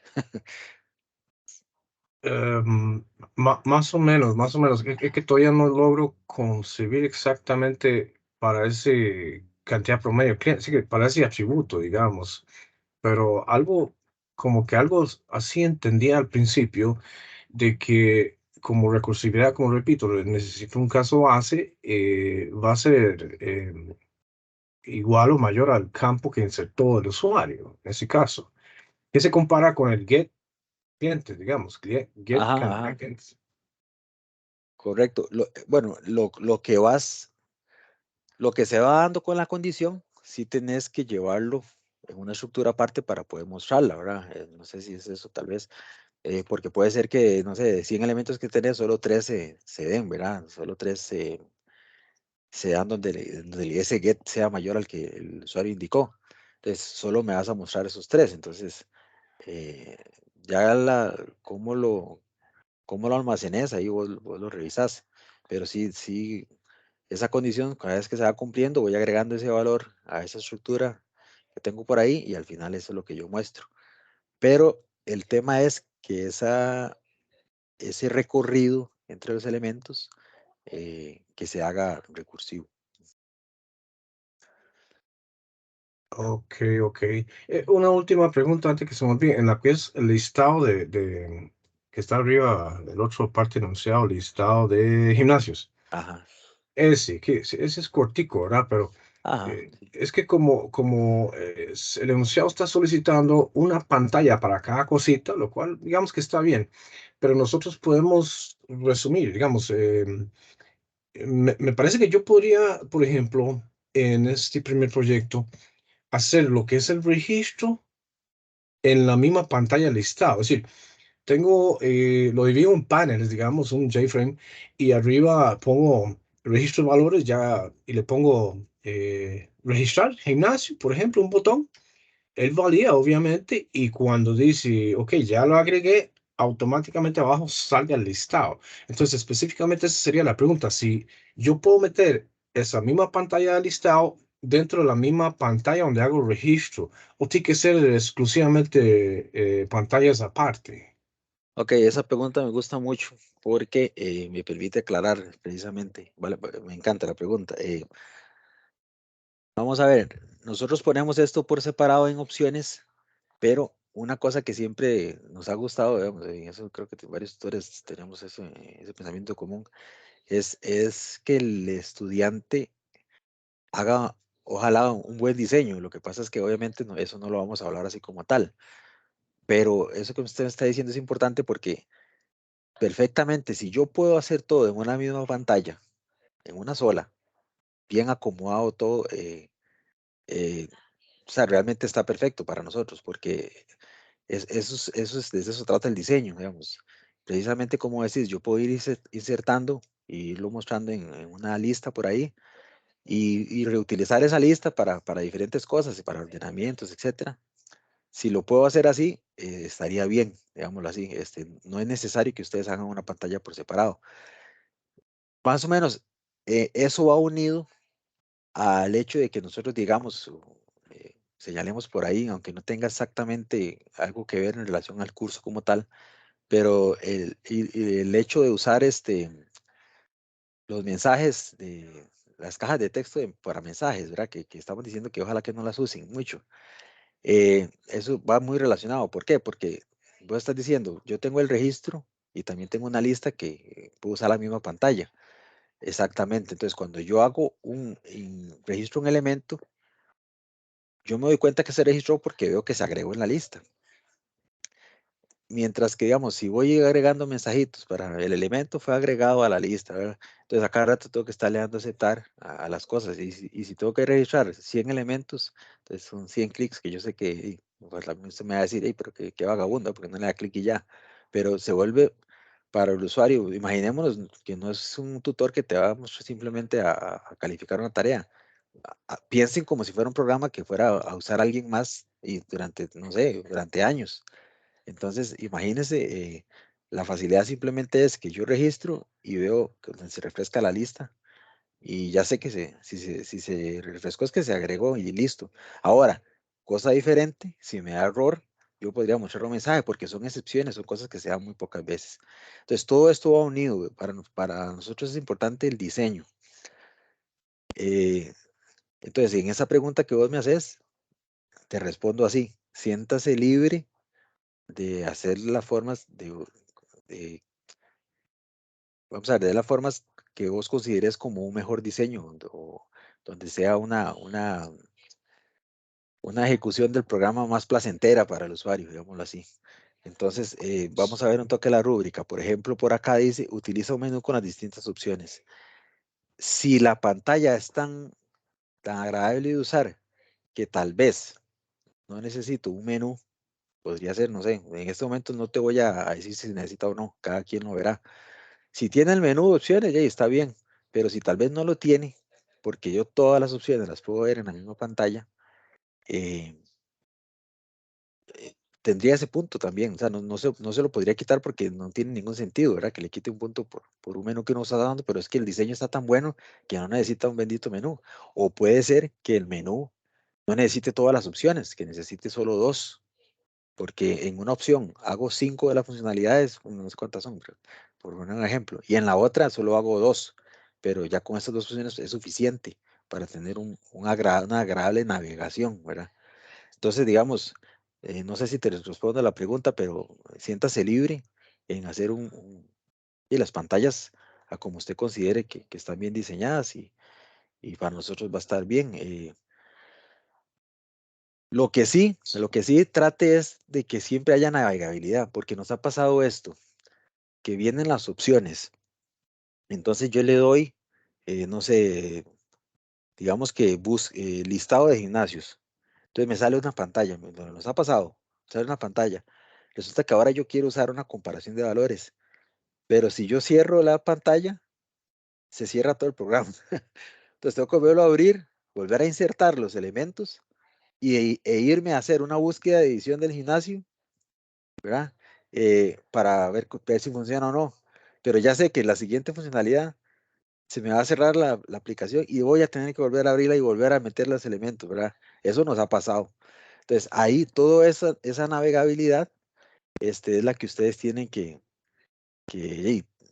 cuando se dice utilizar un menú con las distintas opciones, en el fondo lo que dice es que yo pueda usar una opción, pero también puedo usar esta otra y el programa va a estar ahí visible. En el fondo ese es el espíritu. Entonces, no sé si te respondo ya con eso. Sí, sí, sí, exactamente, porque, bueno, lo que usted habla es que no supo tal vez el programador manejar el dispose en vez de Excel, pero Algo así. sí, sí, es que yo tenía esa confusión al principio, nada más quería aclararlo, porque ahí dice que cada una de las cosas, ya sea ordenar, comparar, listar, todo eso, es como dando a entender que tiene que tener su propia pantalla. Pero yo vi más factible, por ejemplo, en el caso de los primeros dos, que es registrarlas, que el usuario inmediatamente abajo le salga la lista y va agregando y más y más y más, y él va agrandando la lista, que usted puede verlo con un scroll box y todo eso. Exactamente. Es decir, sí, en ese sentido, no es que evalúan que cada uno tiene que tener su propia pantalla, sino que cumpla con el cometido que todos esté dando, digamos. Sí, correcto, correcto, así es. Así es, y ojalá que igual todos tomemos nota de eso, ¿verdad? Igual, si hacen una pantalla para cada funcionalidad, va a estar bien realmente. No se les va a quitar puntos por eso para nada. Pero sientan esa libertad de que pueden, precisamente como el ejemplo que dio el compañero, de que en una pantalla ve más sencillo o más, a mí me gusta usar esa palabra placentero, ¿verdad? Como que usted sienta eh, cierta satisfacción de usar la pantalla porque la ve sencilla de usar. Entonces, yo estoy ahí registrando y una vez automáticamente veo cómo se van viendo los elementos que voy agregando. Lo que sí tiene que tener cuidado es que sí tiene que haber una opción, porque vamos a ver, depende cómo la hagas. Si vos tenés una lista que se va alimentando de un registro, probablemente vayas agregando los elementos al final. Entonces, para el registro está perfecto, pero, pero sí tiene que haber una funcionalidad que yo pueda listar los gimnasios y que haya un iterador que me recorra la estructura interna que tiene los elementos y me los muestre en esa misma lista o en otra, no lo sé. Pero, o sea, lo que quiero decirte es que tiene que haber un iterador en ese listado, ¿verdad? Entonces, tal vez no confundir ahí, tal vez sí lo tienes claro, pero no confundir que si yo uso una lista con el registro y conforme voy agregando elementos, se van agregando al final de la lista, es que ya tengo el listado de gimnasio completo y ya lo tengo desarrollado. Eh, Realmente tiene que haber una opción que me liste, no sé si puede ser un refrescamiento o lo que sea, pero tiene que haber una opción que yo pueda ver los gimnasios y que viendo el código usted está utilizando un iterador para ello, por aquello nada más para... Ah, no, sí, eso me imagino, es nada más de cambiar, digamos, si usamos un default table model, en vez de usar un for each, usamos el iterador ahí para mostrar cada renglón, cada fila, digamos, en ese caso. Exactamente, eso es básicamente. No sé si alguien más tiene alguna consulta, porque si no estaríamos terminando por hoy. Eh, Algo relacionado al curso o en general, no sé, alguna pregunta en general de todos los proyectos o el curso como tal, de la evaluación, no sé, de de la plataforma, alguna, no sé si tienen alguna pregunta y si no, de todas formas, si nos acordamos después, ahí tenemos el foro de consultas que pueden escribir ahí cuando gusten y no sé, ojalá que estas dos tutorías, la primera y esta, la idea obviamente es para ayudarles un poco con lo relacionado al primer proyecto. Pero igual recuerden que en la semana del proyecto van a tener una mediación que de hecho, bueno, ahí está, vamos a ver. Sí, son los lunes en la noche. Ah, ok, Solo ok, para, eso es lo que quería sí, buscar, sí. sí, de mi parte, más bien, disculpe tanta interrupción, es que soy muy inquieto en eso, pero Sí. lo que sí quería recordarle para que no se te olvide es subir, ya sea en el foro, mismo foro de consultas o no sé dónde, lo que es el ejemplo que nos iba a dar, ¿verdad? Con respecto a cómo clonar un ArrayList a un arreglo primitivo y cualquier otro que guste adicionar ahí, ¿verdad? Ajá, claro que sí, bueno, claro, yo lo tengo aquí, dame un segundo para buscar, lo tengo aquí presente, un segundo solo para, este, se me perdió aquí la tengo, hasta. Vamos a ver, lo podría poner acá puede ser un material de apoyo, podría agregar ahí. De hecho, voy a agregar las presentaciones aquí en un zip que se llame tutoría 2 y cuando tenga el ejemplo de esa clonación, se los agrego ahí para que lo tengan claro. Aquí en material de apoyo es donde va a estar. Ok, perfecto. Y la grabación, sí, la grabación va a estar en la parte Disculpe, de sesiones. Sí, de sesiones es que virtuales. resulta ser que el profesor Mata dijo que iba a entregar unos ejemplos, pero a la hora no apareció nada. Solo ¿Cuál el video de profesor, perdón? Matei. Ah, Alonso. Sí, sí. Eh, Dijo que iba a poner unos ejemplos de lo que él tenía para guiarnos y al final no puso nada. No sé si es porque no es el profesor de... no, no, no. eh, no sería este zip, no, no lo he visto, ¿verdad? Conste, pero no No, estarán dentro de ese zip. ese está desde el principio ahí. Ah, ok. Sí, yo creo que se le olvidó decir profesor, porque sí, varios estábamos esperando esos ejemplos que él dio en pantalla para tener el código para practicar con él, ¿verdad? Jugar con él. Pero sí se le había olvidado a Alonso, pero como él no es profesor mío directo, yo no sé cómo contactarlo para recordarle. Voy a Tengo recordarle correo yo lo estoy anotando acá. eh, porque sí, puede ser que se le haya olvidado, honestamente, y puede ser. Voy a recordarle ahí en el chat, nosotros tenemos un chat de los tutores, y voy a decirle que sí, que ustedes están esperando un código que ofreció publicarles.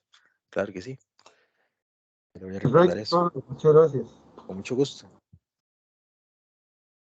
No sé si hay alguna otra pregunta. Y si no, les agradezco mucho. Estamos a la orden ahí, lo que necesiten. Y bueno, siempre y cuando no nos pidan ahí, profe, quiero la solución del proyecto. Pero digamos, en lo que podamos guiarlos, con muchísimo gusto. Este, ahí está el foro de consultas. También está el correo de la plataforma, pero son como para cosas más, eh, tal vez más personales, alguna duda, pero que tiene que ver más individual, que no tenga que ver los demás, por decirlo así. Entonces, lo que pasa es que el correo, en- puede ser que a veces tardemos un poquito más en revisarlo. El foro de consulta sí, definitivamente todos los días estamos todos viéndolo, pero igual, sinceramente, casi siempre tratamos de contestar los correos también de forma expedita. Eh, y no, entonces agradecerles la presencia, el estar acá. Ahí les dicen a sus compañeros que no pudieron asistir que la grabación va a quedar ahí eh, hoy mismo, digamos, tal vez en una hora, no sé, dura un poquito, pero nosotros lo que hacemos es que la subimos a un canal de YouTube y aquí lo que le ponemos es el enlace. Entonces siempre hay una duración ahí entre que queda totalmente publicado. Pero apenas termine esta, yo me pongo a tratar de subirla al canal para que esté lo más pronto posible ahí disponible para ustedes y por si la quieren repasar o por si algún compañero de ustedes no la pudo ver en vivo, por decirlo así. Más bien, muchas gracias, profesor, y buenos días a todos. Que tengan un buen fin de semana. Igualmente para todos. Que estén bien. Muchas gracias, profe. Mucho gusto.